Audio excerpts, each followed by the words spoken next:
जरा रुकिए, अगर आप सोना खरीदने की सोच रहे हैं या आपके घर में शादी है या आपने हाल ही में ऊंचे दाम पर सोना खरीदा है तो ये खबर आपके लिए बेहद जरूरी है, क्योंकि इस वक्त देश भर में एक ही सवाल है, आखिर सोने का भाव गिरेगा या फिर अचानक उछाल मारेगा। पिछले कुछ दिनों से सोने की कीमतों में लगातार उतार चढ़ाव देखा जा रहा है। कभी सोना सस्ता होता है तो कभी अचानक तेजी दिखाने लगता है। इस उतार चढ़ाव ने आम आदमी से लेकर निवेशकों तक को उलझन में डाल दिया है। सोना गिर क्यों रहा है? समझिए 4 बड़े कारण। पहला कारण है अंतर्राष्ट्रीय दबाव। अंतर्राष्ट्रीय बाजार में सोने पर दबाव बना हुआ है। अमेरिका और यूरोप की नीतियों का असर सीधे सोने के भाव पर पड़ रहा है। दूसरा कारण डॉलर की मजबूती। डॉलर मजबूत होता है तो सोना कमजोर पड़ता है और यही वजह है कि ग्लोबल लेवल पर सोने में बिकवाली दिखने को मिलती है। तीसरा कारण निवेशकों की मुनाफा वसूली।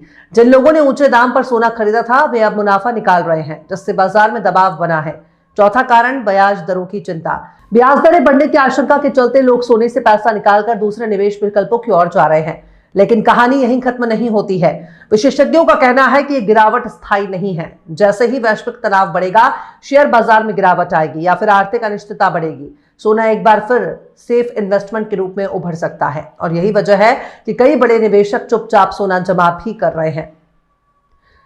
अब सबसे बड़ा सवाल, आम आदमी क्या करे? क्या अभी सोना खरीद लेना चाहिए या फिर इंतजार करना सही रहेगा? जानकारों की राय साफ है। अगर शादी या जरूरत के लिए सोना खरीदना है तो थोड़ा थोड़ा करके खरीदारी करें।